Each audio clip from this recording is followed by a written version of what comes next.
ಎಲ್ಲರಿಗೂ ನಮಸ್ಕಾರ.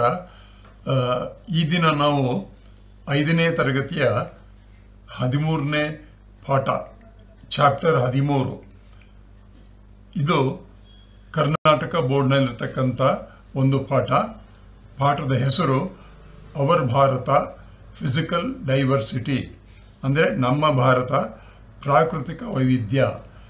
ಇಲ್ಲಿ ಪ್ರಾಕೃತಿಕ ವೈವಿಧ್ಯ ಅಂದ್ರೇನು ಅನ್ನೋ ಒಂದು ಸಣ್ಣ ಪ್ರಶ್ನೆಯನ್ನು ನಾವು ಕೇಳಿ ಉತ್ತರವನ್ನು ಹೇಳಬೇಕಾಗುತ್ತೆ.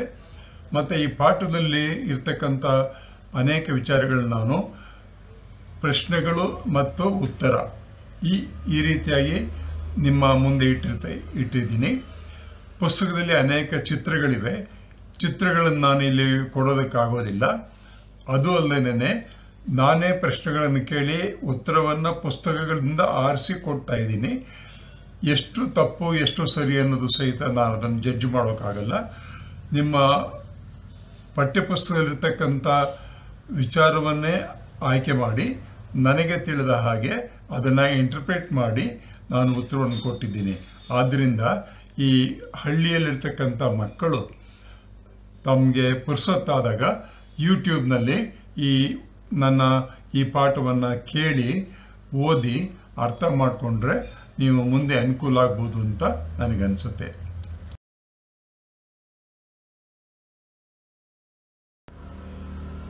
ಇಲ್ಲಿ ನಿಮ್ಮದೇ ಟೆಕ್ಸ್ಟ್ ಬುಕ್ಕಲ್ಲಿ ಕೊಟ್ಟಿರ್ತಕ್ಕಂಥ ಒಂದು ಚಿತ್ರವನ್ನು ನಾನು ಕ್ರಿಯೇಟಿವ್ ಕಾಮನ್ಸ್ ಅನ್ನೋ ಒಂದು ಕಡೆಯಿಂದ ಎತ್ಕೊಂಡು ನಿಮಗೆ ಹಾಕಿದ್ದೀನಿ. ಇಲ್ಲಿ ಫಿಸಿಕಲ್ ಡೈವರ್ಸಿಟಿ ಅಂತ ಹೇಳಿದರೆ ಏನಪ್ಪ, ಪ್ರಾಕೃತಿಕ ವೈವಿಧ್ಯತೆ ಅಂದರೆ ಏನು ಅಂದರೆ ಪ್ರಕೃತಿಯಾಗಿ, ಅಂದರೆ ನೇಚರ್, ನಮ್ಮ ಒಂದು ದೇಶ ಇದೆಯಲ್ಲ, ಆ ದೇಶದಲ್ಲಿ ಸ್ವಾಭಾವಿಕವಾಗಿ ಇರ್ತಕ್ಕಂಥ ಭೂಮಿಯ ಲಕ್ಷಣಗಳು.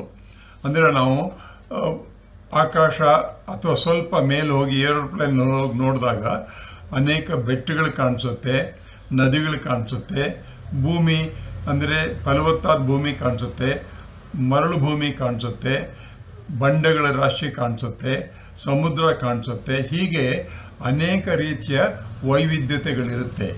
ಇದಕ್ಕೆ ಪ್ರಾಕೃತಿಕ ವೈವಿಧ್ಯತೆ ಅಂತ ಕರೀತಾರೆ, ಫಿಸಿಕಲ್ ಡೈವರ್ಸಿಟಿ ಅಂತ ಕರೀತಾರೆ. ಇದನ್ನು ಯಾರೂ ಮಾಡಿಲ್ಲ, ಸ್ವಾಭಾವಿಕವಾಗಿ ತಾನಾಗಿರ್ತಕ್ಕಂಥದ್ದು. ಅನೇಕ ಲಕ್ಷಾಂತರ ವರ್ಷಗಳಿಂದ ಇರತಕ್ಕಂಥ ಒಂದು ಈ ಭಾರತದ ವೈವಿಧ್ಯತೆ ಇದೆಯಲ್ಲ, ಅಂದರೆ ಫಿಸಿಕಲ್ ಡೈವರ್ಸಿಟಿ. ನಾವು ಇವತ್ತು ಫಿಸಿಕಲ್ ಡೈವರ್ಸಿಟಿ ಬಗ್ಗೆ ಮಾತಾಡ್ತೀವಿ ಹೊರತು ಅದಿರ್ತಕ್ಕಂಥ ಜನದ ಬಗ್ಗೆ, ಕಲ್ಚರ್ ಬಗ್ಗೆ, ಸಂಸ್ಕೃತಿ ಬಗ್ಗೆ ನಾವು ಮಾತಾಡ್ತಾ ಇಲ್ಲ. ಕೇವಲ ಭೂಮಿಯ ಇಂಡಿಯಾ, ನಮ್ಮ ಭಾರತದ ಭೂಭಾಗ ಹೇಗಿದೆ, ಅಲ್ಲಿ ಏನೇನಿದೆ ಅನ್ನೋದನ್ನು ಈ ಒಂದು ಪಾಠದಲ್ಲಿ ಡಿಸ್ಕಸ್ ಮಾಡ್ಬೋದು. ಈ ಚಿತ್ರ ನೋಡಿ, ನೀವು ಚಿತ್ರದಲ್ಲಿ ನೋಡ್ತಾ ಇದ್ದ ಹಾಗೇನೆ ಮೇಲ್ಭಾಗದಲ್ಲಿ ಹಿಮಾಲಯಾಸ್ ಅಂತ ಇದೆ. ಆ ಹಿಮಾಲಯದ ಅಂದರೆ ಪೂರ್ತಿ ಅದು ಹಿಮಾಲಯ ಬೆಟ್ಟದ ಒಂದು ಶ್ರೇಣಿ, ಅದು ಕಂದು ಬಣ್ಣದಲ್ಲಿ ತೋರಿಸಿರ್ತಾರೆ. ಅದಾದಮೇಲೆ ಕೆಳಗಡೆ ಬರ್ತಾ ನೀವು ಕಡೆಗೆ ಬಂದರೆ ಇಲ್ಲಿ ಲಂಕಾ ಇದೆ, ಶ್ರೀಲಂಕಾ ಇದೆ. ಶ್ರೀಲಂಕಾ ಇದ್ದಾಗೇನೆ ನಮ್ಮ ಭಾರತ ಇದೆಯಲ್ಲ, ಭಾರತ ಮ್ಯಾಪಲ್ಲಿ ನೀವು ಮೇಲಿಂದ ಕೆಳಗಡೆ ಬಂದರೆ ಅದು ಪೂರ್ತಿಯಾಗಿ 3 ಕಡೆ, ಅಂದರೆ ಹಿಮಾಲಯ ಬಿಟ್ಬಿಟ್ಟು ಇನ್ನು ಬಾಕಿ ಎಲ್ಲ ಕಡೆಗೂ ಸಮುದ್ರ ಅಥವಾ ನೀರಿನಿಂದ ಅದು ಸುತ್ತಕೊಂಡ್ಬಿಟ್ಟಿದೆ. ಇದು ಒಂದು ಬಹಳ ಮುಖ್ಯವಾಗಿರ್ತಕ್ಕಂಥ ಒಂದು ವಿಚಾರ ನೀವು ತಿಳ್ಕೋಬೇಕು. ನಮ್ಮ ದೇಶ, ಭಾರತ ದೇಶ ಸುತ್ತಲೂ ಸಹಿತ ನೀರಿದೆ. ಒಂದು ಭಾಗದಲ್ಲಿ ಮಾತ್ರ ನಮಗೆ ಭೂಮಿ ಇದೆ, ಭೂಮಿ ಕಂಟಿನ್ಯೂ ಆಗುತ್ತೆ, ಅದು ತಿಳ್ಕೋಬೇಕು. ಹಾಗೇನೇ ತುಂಬ ಹಸಿರು ಬಣ್ಣದ ಕಾಡುಗಳಿವೆ, ಮತ್ತು ಸ್ವಲ್ಪ ಮರುಭೂಮಿ ಇದೆ. ಅದಾದಮೇಲೆ ಪ್ಲೇನ್ಸ್ ಅಂತ ಕರೀತಾರೆ. ಆ ಪ್ಲೇನ್ಸ್ ಅಂತಂದರೆ ಫಲವತ್ತಾಗಿರ್ತಕ್ಕಂಥ ಜಾಗ ಇದೆ. ಹೀಗೆ ಅನೇಕ ರೀತಿಯಾಗಿರ್ತಕ್ಕಂಥ ವೈವಿಧ್ಯತೆಗಳು ನಮ್ಮ ದೇಶದಲ್ಲಿ ಕಂಡುಬರುತ್ತೆ.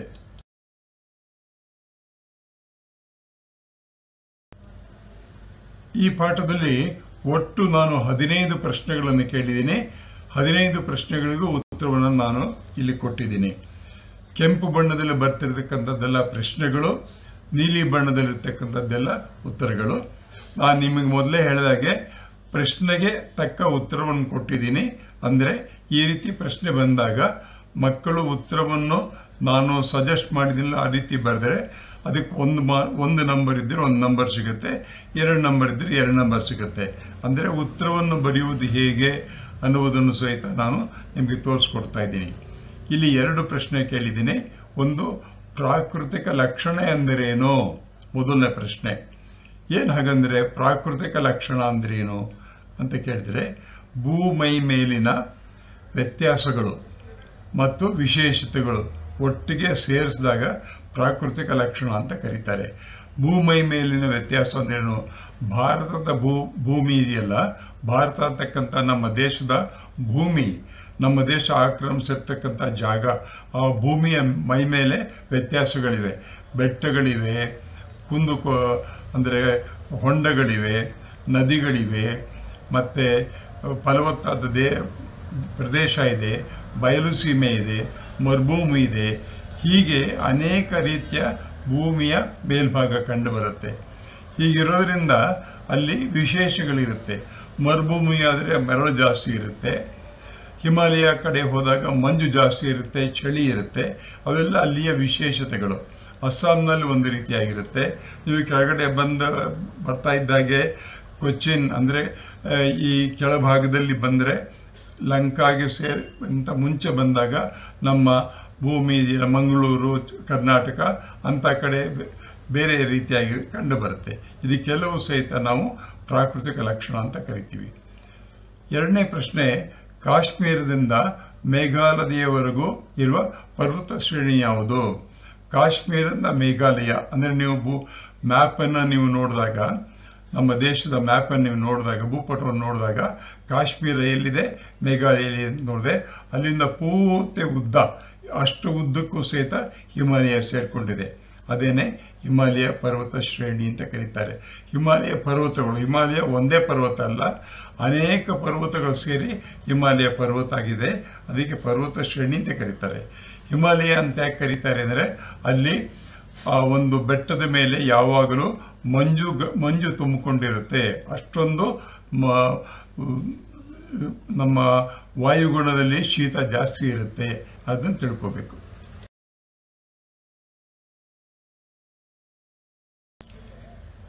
ಇಲ್ಲಿ ಪರ್ವತ ಶ್ರೇಣಿ ಎಂದರೇನು, ಭಾರತದ 2 ಮುಖ್ಯ ಪ್ರಸ್ಥಭೂಮಿಗಳ ಹೆಸರನ್ನು ತಿಳಿಸಿ, ಆಮೇಲೆ ಪ್ರಸ್ಥಭೂಮಿ ಎಂದರೇನು, ಈ 3 ಪ್ರಶ್ನೆ ಕೇಳಿದ್ದೇನೆ.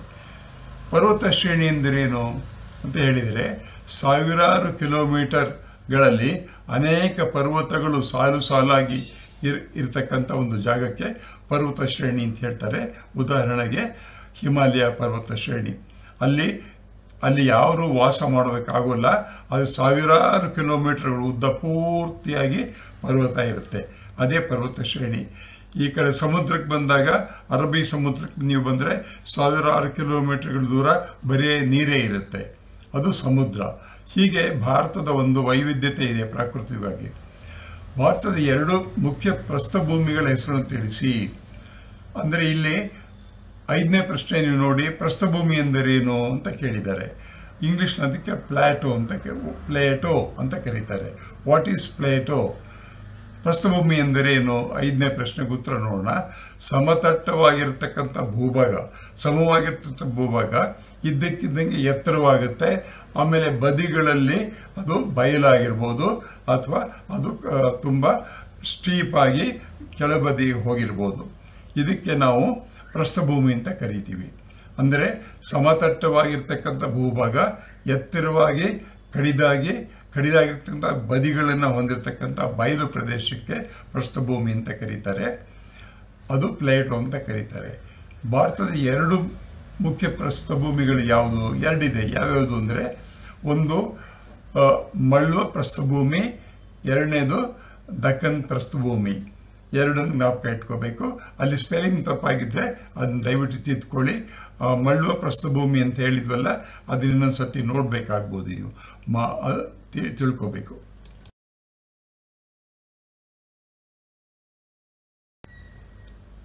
ಇಲ್ಲಿ 6, 7, 8 ಈ ಪ್ರಶ್ನೆಗಳನ್ನು ಕೇಳಿದ್ದೇನೆ. ಅದಕ್ಕೆ ಉತ್ತರನೂ ಇದೆ. ಕರಾವಳಿ ಮೈದಾನ ಎಂದರೇನು? ಇದು 6ನೇ ಪ್ರಶ್ನೆ. ಸಮುದ್ರದ ಅಂಚಿಗೆ ಚಾಚಿಕೊಂಡಿರುವ ತಗ್ಗಾದ ಭೂಪ್ರದೇಶಕ್ಕೆ ಕರಾವಳಿ ಮೈದಾನ ಅಂತ ಕರೀತಾರೆ. ಅಂದರೆ ಸಮುದ್ರ ಇದೆಯಲ್ಲ ಅದರ ಅಂಚು, ಸಮುದ್ರದ ಅಂಚು ಅಂದರೆ ಆ ಕಡೆ ನೀವು ಹೋದಾಗ ಬರೀ ಸಮುದ್ರ ನೀರಿರುತ್ತೆ, ಈ ಕಡೆ ಬಂದಾಗ ಸ್ವಲ್ಪ ಸಮುದ್ರದ ನೀರು ಕಡಿಮೆಯಾಗಿ ಅಂಚಿನಲ್ಲಿ ಭೂಮಿ ಚಾಚಿಕೊಂಡಿರುತ್ತೆ. ಆ ಒಂದು ಭೂಮಿ ಚಾಚಿಕೊಂಡಿರುತ್ತಲ್ಲ, ಆ ತಗ್ಗಾದ ಭೂಪ್ರದೇಶಕ್ಕೆ ಕರಾವಳಿ ಅಂತ ಕರೀತಾರೆ. ಕರಾವಳಿ ಅಂತ ಹೇಳ್ತೀವಲ್ಲ, ಅದು ಕರಾವಳಿ. ನಮ್ಮ ದೇಶದಲ್ಲಿ ಕರಾವಳಿ ಪ್ರದೇಶ ಜಾಸ್ತಿ ಇದೆ. ಕಾರಣ ಏನಂದರೆ ನಮ್ಮದು ಒಂದು ಪೆನಿನ್ಸುಲಾ ಅಂತ ಕರೀತಾರೆ ಇಂಡಿಯಾನ. ಅಂದರೆ ಮೂರು ಕಡೆನೂ ಎಲ್ಲ ಕಡೆ ಮೂರು ಕಡೆನೂ ಸಹಿತ ಸಮುದ್ರ ಇದ್ದು ನೀರಿದ್ದು, ಒಂದು ಕಡೆ ಭೂಮಿ ಇದೆ, ಅದು ಪೆನಿನ್ಸುಲಾ. ದ್ವೀಪ ಐಲ್ಯಾಂಡ್ ಅಂತ ಹೇಳಿದರೆ ಸುತ್ತಲೂ ಭೂಮಿಯ ಸುತ್ತಲೂ ನೀರಿರ್ತಕ್ಕಂಥದ್ದು ನಮ್ಮ ದೇಶ ಭಾರತ ಪೆನಿನ್ಸುಲಾ ಅಂತ ಕರೀತಾರೆ. ಭಾರತದ ಎರಡು ಪ್ರಮುಖ ಕರಾವಳಿಗಳಾವುವು ಅಂತ ಕೇಳಿದರೆ ಎರಡು ಮುಖ್ಯವಾದ ಕರಾವಳಿ ಯಾವುದು? ಪೂರ್ವ ಕರಾವಳಿ, ಪಶ್ಚಿಮ ಕರಾವಳಿ. ಪೂರ್ವ ಕರಾವಳಿ ಅಂತಕ್ಕಂಥದ್ದು ಎಲ್ಲಿದೆ ಅಂತ ಹೇಳಿದರೆ ದೆಹಲಿ ಈ ಕಡೆಯಿಂದ ಸ್ವಲ್ಪ ಕೆಳಭಾಗ ಬಾಂಗ್ಲಾದೇಶ ಎಲ್ಲ ಬರುತ್ತಲ್ಲ, ಅದು ಪೂರ್ವ ಕರಾವಳಿ. ಪಶ್ಚಿಮದ್ದೆಲ್ಲಿ ಬರುತ್ತೆ ಅಂತಂದರೆ ಬೊಂಬಾಯಿ ಇದೆಯಲ್ಲ, ಆ ಕಡೆ ಬರುತ್ತೆ. ಕರ್ನಾಟಕದ ಕರಾವಳಿ ಯಾವ ಸಮುದ್ರಕ್ಕೆ ಹೊಂದಿಕೊಂಡಿದೆ? ಕರ್ನಾಟಕ ಸಹಿತ ಕರಾವಳಿ ಪ್ರದೇಶ ಇದೆ. ಮಂಗಳೂರು ಕಡೆ ಹೋದಾಗ ಅಲ್ಲಿ ಯಾವ ಸಮುದ್ರಕ್ಕೆ ಹೊಂದ್ಕೊಂಡಿದೆ ಅಂತ ಕೇಳಿದರೆ ಅರಬ್ಬಿ ಸಮುದ್ರಕ್ಕೆ ಹೊಂದಿಕೊಂಡಿದೆ. ಈ ಅರಬ್ಬಿ ಸಮುದ್ರ ಅಂತಕ್ಕಂಥದ್ದು ಪಶ್ಚಿಮ ಕರಾವಳಿಯಲ್ಲಿ ಕಂಡು ಬರುತ್ತೆ. ನೀವು ಮ್ಯಾಪನ್ನು ನೋಡಿದಾಗ, ಭೂಪಟವನ್ನು ನೋಡಿದಾಗ ಇದನ್ನು ಪೂರ್ತಿಯಾಗಿ ಅರ್ಥ ಮಾಡ್ಕೋಬೋದು.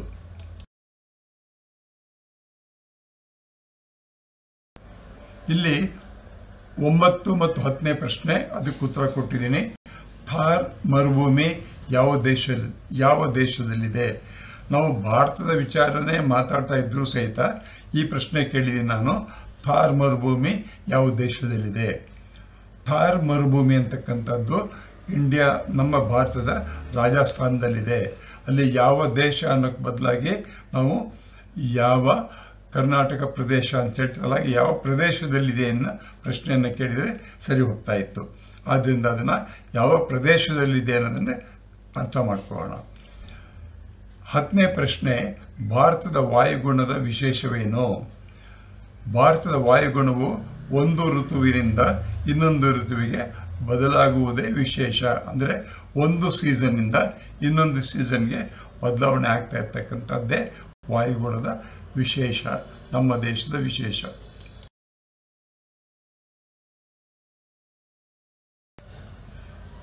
ಇಲ್ಲಿ 11 ಮತ್ತು 12ನೇ ಪ್ರಶ್ನೆ ಕೊಟ್ಟಿದ್ದೀನಿ. ಅದಕ್ಕೆ 11, 12ಕ್ಕೂ ಉತ್ತರ ಇದೆ. ಕೆಂಪು ಬಣ್ಣದಲ್ಲಿ ಪ್ರಶ್ನೆ, ನೀಲಿ ಬಣ್ಣದಲ್ಲಿ ಉತ್ತರ ಇದೆ. 11ನೇ ಪ್ರಶ್ನೆ, ಭಾರತದ ಭೂಪಟವನ್ನು ವೀಕ್ಷಣೆ ಮಾಡಿದಾಗ ಭೂಭಾಗದಲ್ಲಿ ಕಾಣುವ ಪ್ರಾಕೃತಿಕ ಲಕ್ಷಣಗಳೇನು? ಅಂದರೆ ಭಾರತದಲ್ಲಿ ಭೂಭಾಗ ಇದೆ, ಅದಾದಮೇಲೆ ನೀರಿನ ಭಾಗ ಇದೆ. ನಾವೀಗ ಭೂಭಾಗದ ವಿಚಾರ ಮಾತ್ರ ಕೇಳ್ತಾ ಇದ್ದೀವಿ. ಅಲ್ಲೇನು ಕಂಡು ಬರುತ್ತೆ ಅಂದರೆ ಅದಕ್ಕೆ ಉತ್ತರ ಪರ್ವತ ಶ್ರೇಣಿಗಳು, ಶಿಖರಗಳು, ಮೈದಾನಗಳು, ಪ್ರಸ್ಥಭೂಮಿ, ಕಡಲ ತೀರಗಳು, ಮರುಭೂಮಿಗಳು, ನದಿಗಳು ಹೀಗೆ ಹರಡಿರುವುದನ್ನು ನಾವು ನೋಡಬಹುದು. ಅಲ್ಲಿ ಹಾಡಿರುವುದಲ್ಲ, ಹರಡಿರುವುದನ್ನು ನಾವು ನೋಡಬಹುದು. 12ನೇ ಪ್ರಶ್ನೆ, ಭಾರತದ ಪ್ರಮುಖ ಪರ್ವತ ಶ್ರೇಣಿಗಳ ಹೆಸರನ್ನು ಪಟ್ಟಿ ಮಾಡಿ. ನಮ್ಮ ದೇಶದ ಪ್ರಮುಖ ಪರ್ವತ ಶ್ರೇಣಿಗಳು ಯಾವುದು ಅಂದರೆ ಆರಾವಳಿ, ಪಶ್ಚಿಮ ಘಟ್ಟ, ಪೂರ್ವಘಟ್ಟ, ವಿಂಧ್ಯ, ಸಾತ್ಪುರ, ಹಿಮಾಲಯ ಇವೆಲ್ಲವೂ ಸಹಿತ ಪರ್ವತ ಶ್ರೇಣಿಗಳ ಹೆಸರು. ಈ ಭೂಪಟವನ್ನು ನೋಡಿ ಎಲ್ಲಿದೆ ಅನ್ನೋದನ್ನು ಗುರುತು ಮಾಡೋದನ್ನು ಕಲ್ತ್ಕೋಬೇಕು ನೀವು.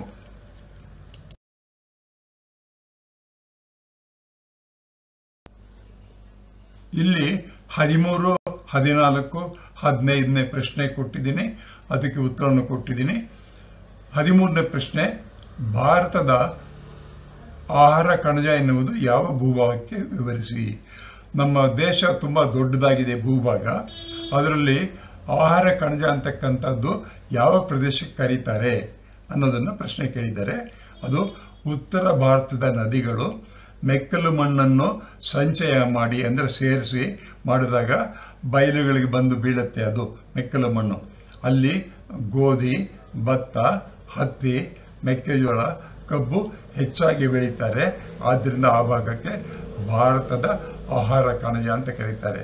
ನೀವು ಭೂಪಟವನ್ನು ನೋಡಿದಾಗ ದಕ್ಷಿಣ ಭಾರತದ ಭೂಭಾಗ ಕಡಿಮೆ ಇದೆ, ಉತ್ತರದ ಭೂಭಾಗ ಜಾಸ್ತಿ ಇದೆ. ಕಾರಣ ಏನಂದರೆ ಭೂಪಟವನ್ನು ನೀವು ಪರೀಕ್ಷೆ ಮಾಡಿದಾಗ ಉತ್ತರದಿಂದ ದಕ್ಷಿಣಕ್ಕೆ ಬರ್ತಾ ಇದ್ದಾಗೆಲ್ಲ ಭೂಭಾಗ ಕಡಿಮೆ ಆಗ್ತಾ ಬರುತ್ತೆ. ಆದ್ದರಿಂದ ಭಾರತದ ಕಣಜ ಅಂತಕ್ಕಂಥದ್ದು ಉತ್ತರ ಭಾರತದಲ್ಲಿದೆ. ಪಂಜಾಬ್ ಅಂತ ಕಡೆ, ಅಸ್ಸಾಮು ಅಂತ ಕಡೆ ಹೆಚ್ಚಾಗಿ ಬೆಳೀತಾರೆ. ಅದನ್ನು ಭಾರತದ ಕಣಜ ಅಂತ ಕರೀತಾರೆ. 14ನೇ ಪ್ರಶ್ನೆ, ಭಾರತದ ಯಾವುದಾದರೂ 5 ನದಿಗಳ ಹೆಸರು ತಿಳಿಸಿ. ಯಾವುದಾದ್ರೂ 5 ನದಿಗಳ ಹೆಸರನ್ನು ತಿಳಿಸಿ ಅಂತ ಕೇಳಿದ್ದಾರೆ. ಉತ್ತರ ಅದಕ್ಕೆ ಕಾವೇರಿ, ಗೋದಾವರಿ, ಗಂಗಾ, ಯಮುನಾ, ಕೃಷ್ಣ. ಈ ನದಿಗಳು ಎಲ್ಲಿದೆ ಅಂತ ನೀವು ಭೂಪಟದವನ್ನು ನೋಡಿ ಗುರುತು ಮಾಡೋದು ಕಲ್ತ್ಕೋಬೇಕು. 15ನೇ ಪ್ರಶ್ನೆ, ಕರ್ನಾಟಕದ ಸಂರಕ್ಷಿಸಲ್ಪಟ್ಟ ನೈಸರ್ಗಿಕ ಸಂಪನ್ಮೂಲಗಳು ಯಾವುವು? ಅದಕ್ಕುತ್ತರ ಸಹ್ಯಾದ್ರಿ ಅರಣ್ಯ ಪ್ರದೇಶ, ನಾಗರೋಳಿ ಅರಣ್ಯ ಪ್ರದೇಶ, ಬಂಡೀಪುರ ಅರಣ್ಯ ಪ್ರದೇಶ, ಭದ್ರಾ ಅರಣ್ಯ ಪ್ರದೇಶಗಳು.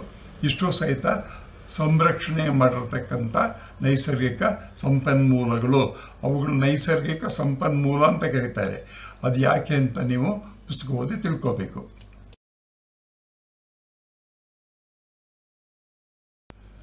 ಕಡೆಯದಾಗಿ ಈ ಒಂದು ಪಾಠವನ್ನು ನಾನು ಮಾಡೋದಕ್ಕೆ ನನಗೆ ಸಹಾಯ ಆಗಿರ್ತಕ್ಕಂಥದ್ದು ಕರ್ನಾಟಕ ಟೆಕ್ಸ್ಟ್ ಬುಕ್ನವ್ರಿಗೆ ನಿಮ್ಮ ಪರವಾಗಿ ನನ್ನ ಧನ್ಯವಾದ.